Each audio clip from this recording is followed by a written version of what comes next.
Hey, everybody. Welcome back to Spiders Sound Off. This is Tom. And this is Porter. And we had an eventful week. We took our first pod road trip. Yes, together. We didn't move the pod, but we moved ourselves. I did actually road trip to William and Mary earlier by myself. Yes. This was our first one together. Yes. So we went to VCU. We got a lot of comments on both our experience and the game. I had never been to the Siegel Center before. First time for me, actually. We're going to talk also about the women's big blowout of Duquesne, and we'll give some previews of games coming up. Really, the big one is the men playing Davidson this upcoming weekend. That's always seems to be a great game for us. But anyway, the VCU was the beginning of our trip or of our week in games. Yeah, we had an experience. Yeah, so we talked in the lead up to the episode about it's hard to get right in the Siegel Center. You know, it's hard to have to like right the ship in the Siegel Center, and we didn't really know why, other than the results have not been there over the years. But got a chance to go to the game, and that was really exciting for me. Yeah, thanks to Robbie Robinson, who got us some general admission tickets so we could experience that game. It was all the snow and ice. It was not at capacity. Their attendance might act like it was, but it was probably 80% full. Yeah, it was still a good crowd. It was a good crowd. It was a bit of an adventure for us getting there. You came to my house, and we drove from my house down to VCU, and we quickly found out that the lots where you might actually find parking without snow and ice were either completely booked or you had to have a reserve pass for. Yeah, no surprise. Like going into the city, kind of our two complaints were parking is difficult, which is not just a VCU issue. I think everyone knows that's kind of the city does not have lots of parking readily available. And the smell of weed. Oh yeah, there was a literally like Mary Jane was all over downtown Richmond that night. Love the city. I was kind of impressed that you could be in your car and still, smelling marijuana. So we did eventually find parking, whether it was any towing risk or not. We'll kind of leave that to the our wonderful friends at Kroger. Well, I mean, here's the thing. Kroger says you have to be a customer to park there. So if you go in the store and buy a bottle of water, you're technically a customer. They cannot tow you. Yeah, I'm glad we didn't get towed, but there was a little part of it which is like waiting for Porter to tell the tow folks, like, look, I got this receipt. I have a receipt. I'm a customer. I cannot be towed. Anyway. Yeah, the receipt was 3 hours old. But anyway, we had a good time. So I've been to the Siegel Center. I can't remember when, a long time ago, saw us get totally annihilated there. And the crowd was over the top exciting from the last time I went. This was your first time there? I thought you were there for the Jonas Brothers concert. So that's I was there for my daughter's one of my daughter's graduations. Okay, got you. So I've been there in a different sort of event as well. But they certainly made some upgrades since the last time I was there. I mean, it's still VCU, so they didn't upgrade that. But they have really that hideous black and gold. Yeah, they need to upgrade that. They had the screens there. I thought were really nice. Yeah, actually, first impressions was I actually like the Siegel Center. I mean, it's well laid out. It's kind of like a rectangle. So it's the seats are all kind of like how a basketball court's a rectangle. Well, but like have you been to square basketball courts? The Robin Center though has got that kind of like oval feature. Yeah. It's like this is more like a square. Like you can find seats in the corner that like were definitely you don't find in the Robin Center. I thought the seats, even though we were behind the basket, were good. We could see all the action on both sides of the floor. The fans were very nice. There were no, we were wearing our Richmond gear, and there was no VCU like negativity. It was all everybody was very polite. It's kind of disappointing. It would have made the pod more exciting if we got like food thrown at us or anything like that. But no, I mentioned to Porter at one point I was actually getting some beer and walking back to our seat, and one of the employees, I don't know if it was the RMC person or an employee, it was hard to tell, but she was like, hey, let me know if anyone's giving you trouble. So she was going to rough them up for it. So she was like, they were looking out for us, the few. Love it. Now, there were some Spiders behind the team bench. So you kind of, as you'd expect, there was probably some scattered red around the arena too. People were proudly wearing their Spider colors. Yeah, it was still, if you weren't behind the bench, you were in enemy territory, and that's what we were. But yeah, it was great. I thought it was a great experience too. A couple things, and this is kind of, there'll be some, snarky complaints about the Robin Center when I say this, is that, VCU has lots of banners. Now, some of them are back to their CAA days. Some of them are A10 days. But, like, they have big banners that I could read everywhere versus I think when U of R did all of the upgrades to put the suites in the corner. Like the banners went from like hanging from the rafters to like up against the side, and they got smaller. And maybe I'm just getting too old, but I miss the days of the giant banners kind of hanging from the rafters. They do have more banners than us. That's a different issue. And remember, you used to walk 3 miles to school every day through snow, if I recall. A couple other things I'll say, which was kind of great. So they had, if you looked at the most of the way you get to your seat is from the top down. So there's not like different levels, but it's more like you're coming from the top and walking right down the steps. And all of the aisles had someone standing there with a sign, like a stop sign. And when the game was going, they would hold that sign, which basically said, don't go down there and interrupt people's view because the game is playing. And there's tons of stops in basketball. So when there's like any foul, out of bounds, whatever, they'll change the sign and you go kind of rush to your seat. But I love that.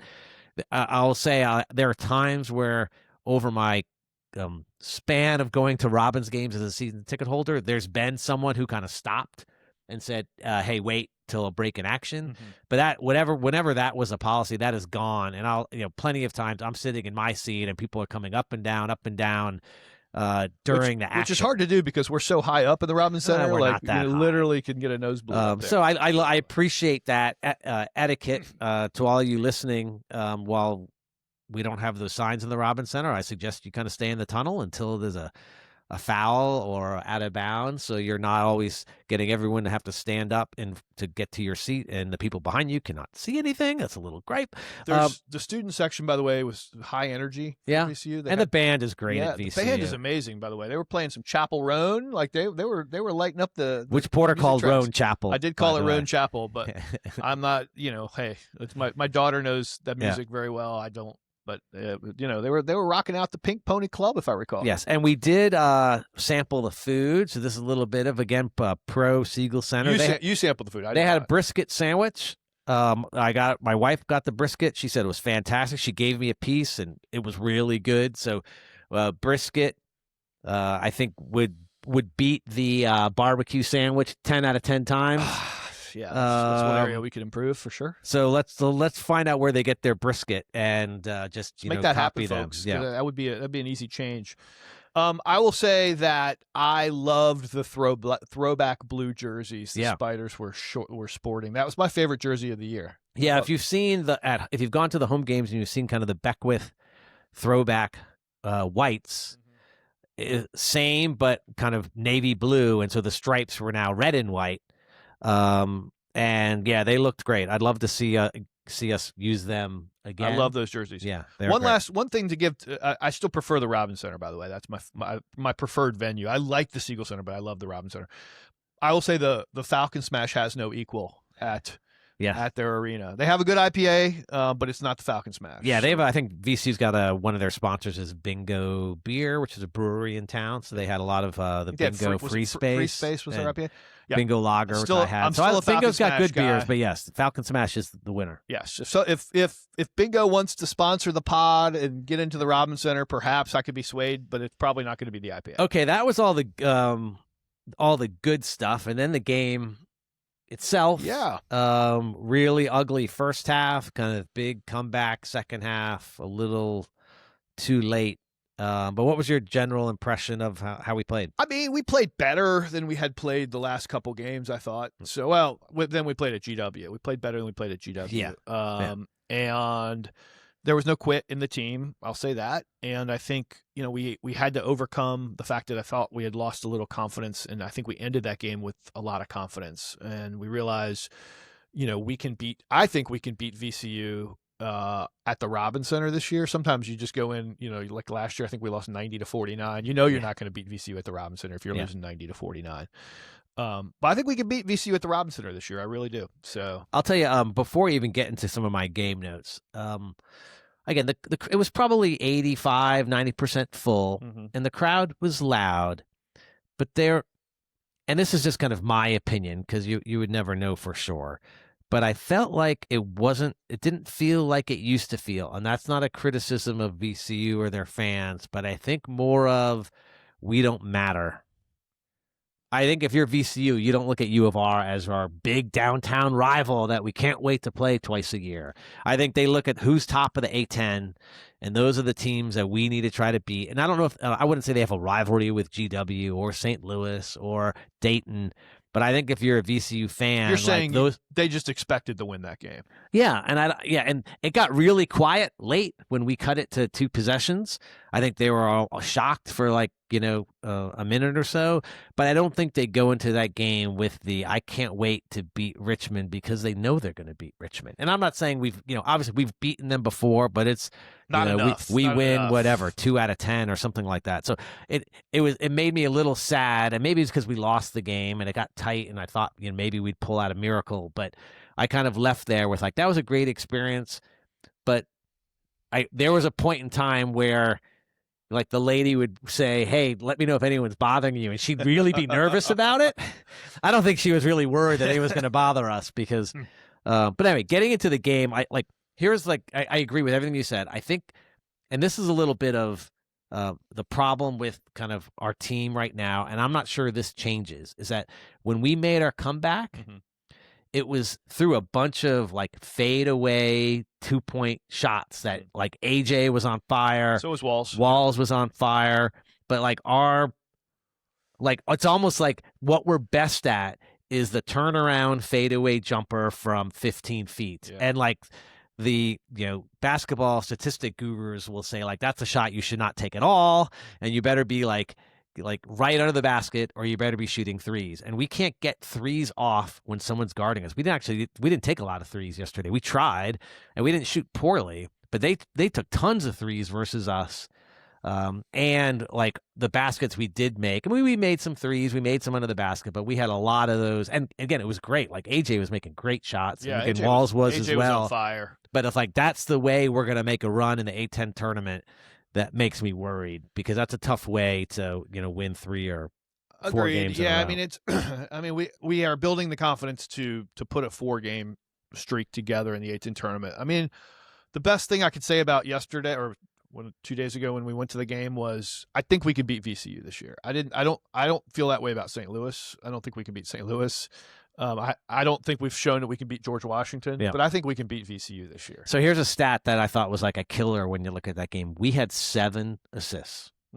So that kind of tells you like our offense, they're long, they guard you aggressively, half court, not necessarily full court, but aggressively half court, and our offense does not work. Or did not work. Now, again, AJ and Walls did a bunch of one-on-one, and Daughtry had some great one-on-one baskets. So we had some guys step up to like get that comeback going, and our defense improved a lot in the second half.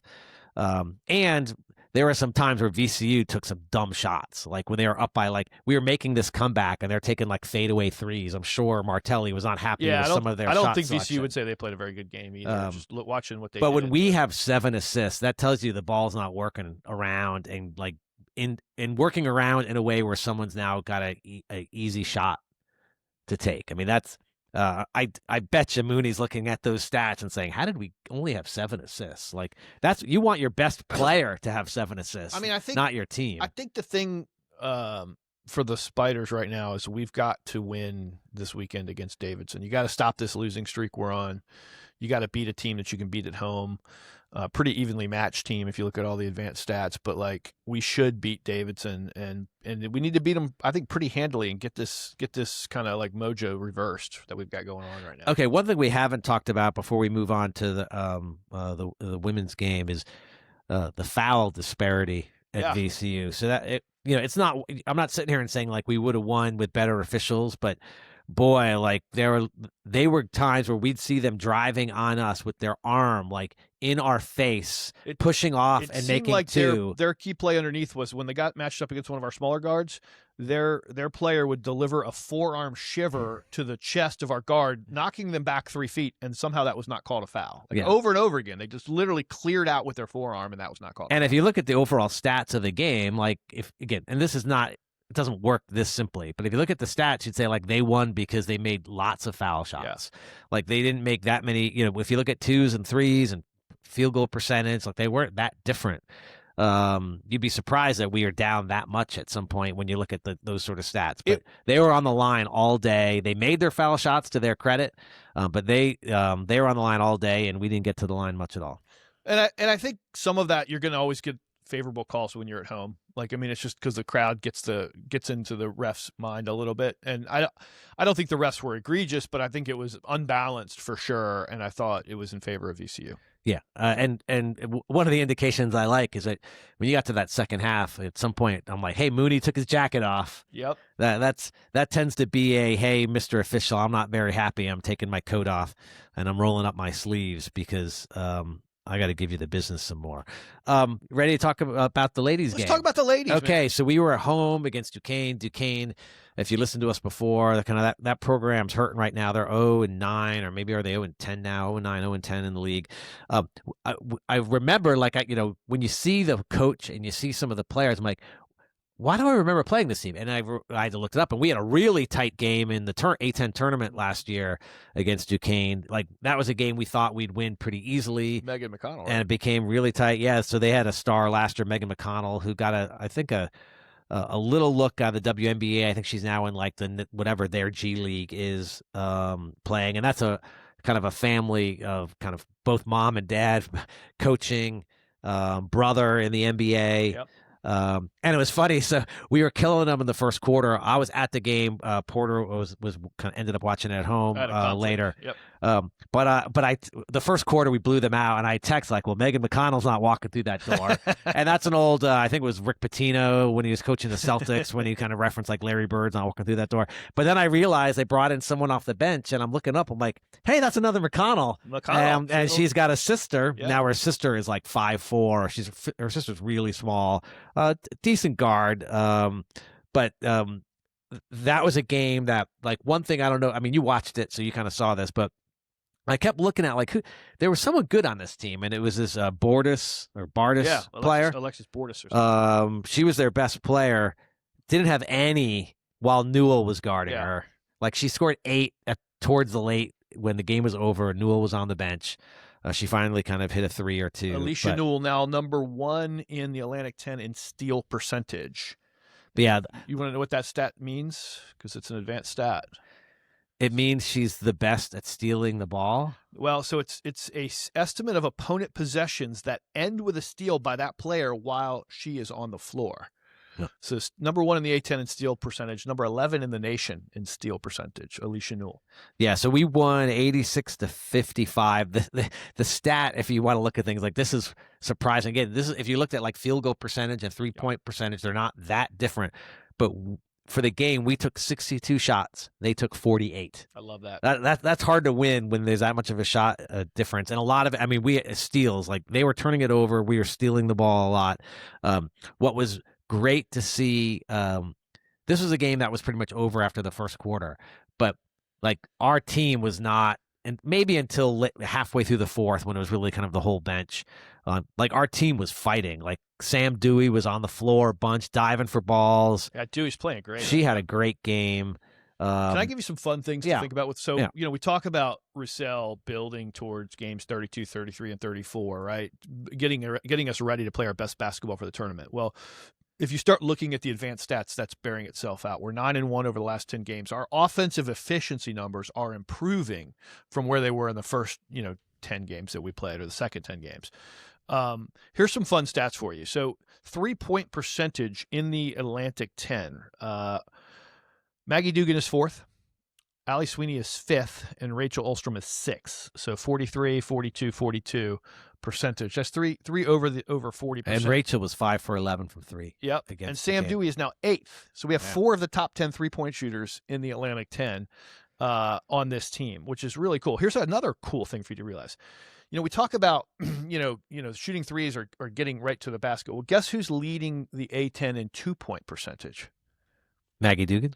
Rachel Ulstrom. Rachel Ulstrom is 64%, or is that 54%? That is 64%. If you're on video, you can watch him squint looking at his laptop. That is 64% for Rachel. Guess who's second in Just tell me. Sam Dewey, 60%. Okay. Number 3, Maggie Dugan, 59%. You don't get the top 3 players in the Atlantic 10 in 2-point percentage unless you're getting shots right up against the rim that are contested. So kind of a couple other notes in watching that game. So credit to coach. He started Jada Green. Oh, such a classy move. Because Jada's sister is on Duquesne. Yes. She's a junior at Duquesne. Classy move. So that was really nice. And Jada got in at the end as well. I saw Jada fouled her sister early on, too, yes, by the she way. did. Like, hey, if you're going to send a message, yeah, but I think she fouled her on a three-pointer. It was a three-point shot. Yeah, that wasn't a message that I think Jada wanted to send. Clarify it was a three-pointer. Well, I love that none of our starters played over 30 minutes. So I haven't had the chance to look at prior box scores, but it wouldn't surprise me. It's the first time in a while, at least, that we didn't have someone in the starting lineup play 30 minutes. So even though we hadn't played in 10 days because that George Mason game got snowed out, it was our star players still need. We don't need Allie playing 40 minutes in a game like Duquesne. Like she needs to rest. I'll tell you the other thing that I noticed in that game was. And it's just interesting because that's the only Duquesne game I've seen all year. Their center or backup center, Raven Washington. Yes. Holy cow. I loved watching her. 6'5". She's 6'5" from Harrisonburg, Virginia. Yes. Who else is from Harrisonburg, Virginia?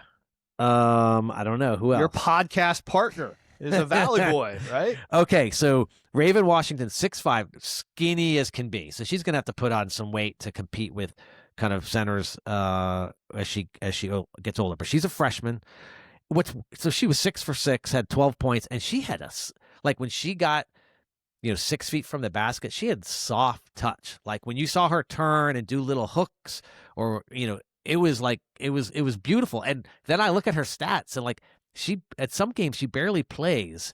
So as a freshman, I'm sure there's a lot of ups and downs. We saw one of the ups, but man, I was talking to my wife and I'm like, we need to get her next year. Let's hope she jumps in the portal and we can bring her here. She went to high school at Turner Ashby. I have all kinds of connections to Turner Ashby. Actually, a lot of my extended family goes to Turner Ashby or plays football for Turner Ashby. She's related to Ralph Sampson. That's another neat little fact about her. I actually call the Turner Ashby Knights the Molehill Muskrats. Just that's for a little personal dig at my family members who go there because I went to a rival high school in the area. But the Molehill Muskrats produced a good one. I think she's a good player, and I think Duquesne's lucky to find her. Yeah, sure. Yeah. No, she again, they had if you look at their roster, actually I had it here. I mean, it didn't come across as anything that obviously dominated us, but they've got 2 6'4" girls, a 6'5", a 6'2", and 6'3". Yeah. Like that coach Dan Burt, he's recruited some tall players. Now, they were no match for Sam Dewey and Tiara Simon yesterday. So, credit. You don't have to be 6'4" to be good in the paint in the Atlantic 10. One other fun fact about 2-point shooting percentage: Allie Sweeney, our guard, who's 5'7", is 11th in the Atlantic 10 in 2-point field goal percentage. She's getting to the basket, getting her shots there. It's the system. It's the read-react system that Rochelle runs. As the team improves, you're seeing more and more efficiency. Something interesting is happening. I need to point out to our listeners. There's a bifurcation. I'm gonna use a big word. SAT word. In results right now in the Atlantic 10. The interesting thing is you got both George Mason and Rhode Island that are 9-0, right? So they're first and second, or first and first in the Atlantic 10 right now. But their net is slipping. And ours is staying the same. And I believe their net is slipping because they're not winning as efficiently as we are, meaning they're playing close games. I think Rhode Island played VCU to a 5-point win. That affects your net. That's why you have to stay extremely efficient all season long. Even though they're 9-0 and I think 18-2 overall, Rhode Island has slipped. George Mason is 62 in the net. Rhode Island is actually they're 50 in the net. So 5-0 and 62.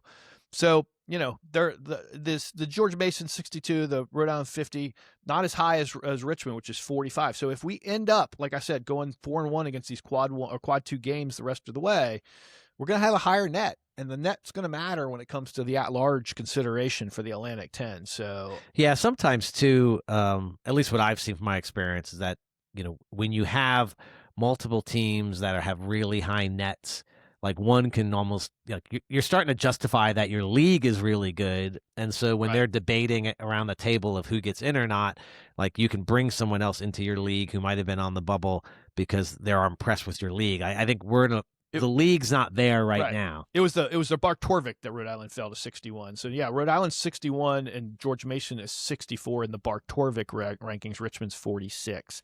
So we're actually seeing us hold serve, and some of our opponents are kind of slipping a little bit in the rankings. Still very, very important to beat these guys, but it's just an interesting subnote, and I think it speaks to the efficiency throughout the play. No matter who you're playing, you got to win efficiently, you got to be efficient, and Roussel's a master at that. Yeah, and we've got some games coming up that we need to win. Then we'll have George Mason at home, and then when you get into February, we talked last time, we've got this rough stretch, although it's a stretch that will prepare us to advance in the NCAA tournament. Three away games if we can get days. there, but it's Davidson, George Mason, George Washington all on the road. And obviously Davidson and George Mason are kind of two of the top teams in the league.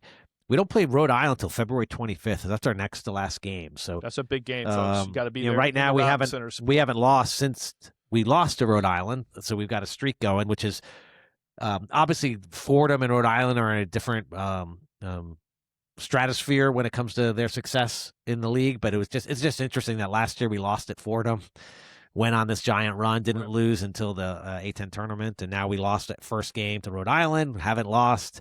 We're going to have some tough games coming up, but we're playing some of our best basketball of the season right now.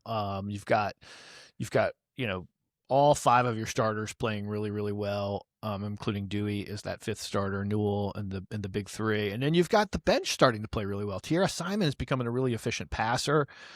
She's also hitting her threes. I mean, there's just a lot of cool things that are going on with this team right now. So. Yeah, I think the big difference is we'd have to look at the stats, but I think if you did the Tiara Simon, Sam Dewey kind of combo, like what that has provided for us, I feel like it's a giant lift from 6 weeks ago. They're getting better. Of game in, game out versus like the hot and cold. Like they're consistently successful in the A10. I mean, we will see when we play George Mason, Davidson, and Rhode Island. Can they continue that? Freshmen are starting to play better. Like you've got like the 1-2 punch with Berchetti and Rain Wright that are playing really well. Shanika Campbell's getting more floor time. We're starting to see the emergence of the team. Really coming into its own, but also you're starting to see like there was a couple minutes at the end of this game where you were playing the future, right? And the future looked pretty good. Like Anisha Scott running the point looked pretty good. Yeah, Anisha had a nice floater. So there was some exciting stuff taking place, and I thought it was a really fun game. I mean, we were up 37-6. How fun is that, right? Like you get up 37-6. You can just kind of relax, and it was a nice result last night to get to watch that. So. Okay, the women are next up at VCU this weekend, and we just played VCU at home. We did. So it's kind of almost it's not back to back. We had it'll be closer. Duquesne in the middle. VCU's trying to sell out the Siegel Center. So Spider fans, put your red on, go down there and help them sell it out, but make sure you're wearing your red and sitting behind the girls. I mean, we beat them 77-47 at home. It'll be closer at VCU for sure. And even Roussel said that in his post-game remarks last night. He said, well, he's not going to tell his team, like, oh, this is an easy one. It's not going to be an easy one. It'll be a closer game. We're going to blow them out. They're 4-6 in the league. They did just win a game, but they're going to lose the next one. I mean, you don't think there's a chance that this is a tight game at the end, do you? Right now, what looks like Bart Torvik saying we should win by 14, 92% chance of a win, 8% chance VCU beats us on their home floor. I'm not like look, St. Louis behind them is not a game you're looking like you're worried about. So it's not a trap game by any means, but I don't think we're going to lose it, but I think it's going to be a lot closer than the last one. We win by 20 plus. And that game is at noon. I think that's on TV as well, maybe ESPN Plus. Are we going to try to go down to that one? We haven't talk't about that.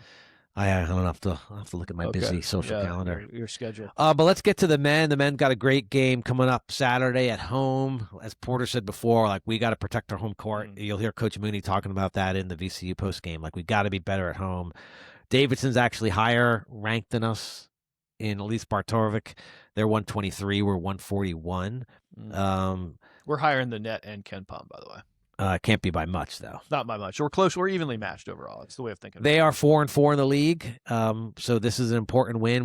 Right now we're in the bottom 4. We've got to get out of that if we want to have any hope of a run at the A10 tournament, and I think we will. But anyway, Davidson. By the way, Porter's phone just went off. I just want to put that in the record. I've instructed him to make sure it's on silent, and his phone went off. How do you know? How do you know it's not one of our listeners calling? Yeah, right. Okay.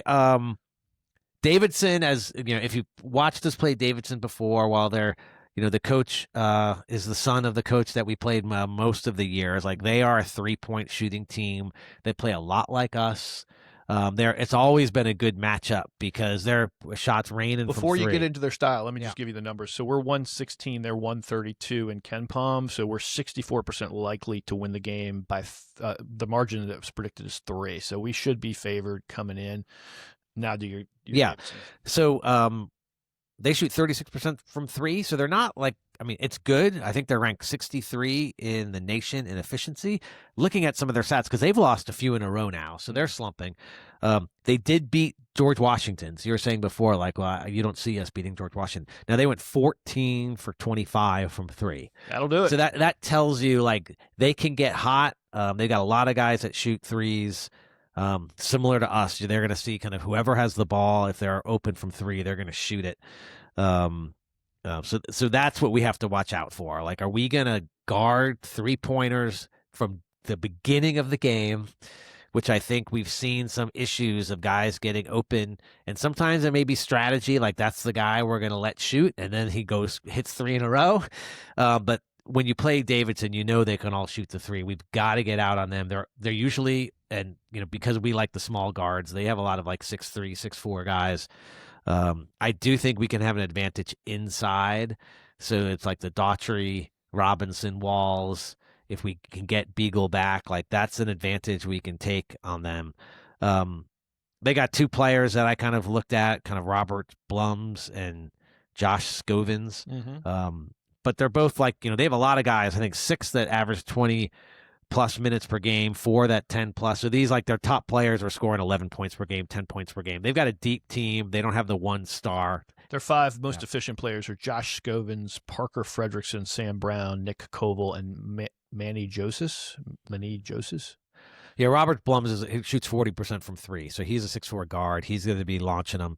And Josh, 19th in the nation in bench minutes, so they do play very deep. Team. Yeah, they're going to look very familiar. The difference is I'll have to check out their roster, but the traditional Davidson roster is that they're going to have 4 or 5 people who are from Australia or from Europe. Like, they've always had a really good recruiting pipeline internationally. Now we do have Romaglu. Oh, so we've got our Greek star, and we got a Canadian player. So we've got some. 37% of their points come from 3-pointers, 46% from 2-pointers, the rest from foul shots. So they favor the 3, to your point, heavily. Their defensive style components is they actually are pretty good at guarding the 3. Only give up 32% of shots from 3, 32.5. Not very good at guarding the 2, by the way. And their free throw defense, by the way, is extraordinary. They're 11th in the nation in free throw defense. It's the dumbest stat there is. It is. Why do they even publicize what anyone's I've always wondered, like, why does the throw? Free throw percentage have a ranking, right? Like, I guess it just shows. I get on offense. Like, are you good at shooting? I think what it means is, like, hey, they've been lucky against teams at the free throw line. Like, so, like, positive regression means that they could get crushed if a team gets hot from the free throw line. Because so far nobody has been scoring a lot, on the free throw side. That's how I interpret it. I could be wrong on that front. Yep. So we played Davidson on Saturday. I think that's on USA, if I remember correctly. 4:30. Yeah, 4:30 on Saturday at USA. We'll be in the Robins Center for that. Yeah, I'm hoping the weather allows my friends a little kind of maybe inside baseball, but my wife was a U of R for 4 years. Her roommate had the same roommate, ended up being a professor at U of R, married another professor at U of R. He is now the president of Davidson. Really? After, going through a few different schools as kind of provost and dean. Doug Hicks is taught at the Jepson School and is now the president of Davidson. And so they were talking about making the trip. I know we got snow coming in this weekend, so I'm not sure that's going to happen. We saw them last year. The Davidson game was a Spider Brews game a year ago, so saw them at that. But it's always great if Doug and Catherine are able to make it to town. We will see. But it's the only time I socialize with Davidson people is when they come here. You know, we have a lot of Davidson grads in my church, and our church is sending a big group to this game as a go forward kind of thing. So I'll be sitting with you, but I will try to go over and talk a little smack with my church group at some point in time. So hopefully we see you out there on Saturday for the Davidson game. It's we got to protect home court. I was joking with Porter and another one of our friends. Like, I was very encouraged by that comeback at VCU. So maybe wearing too much positive emotions on my sleeve, but it's like I can see us beating Davidson and going on a run and getting hot, like you said we need to do, or we lose to Davidson.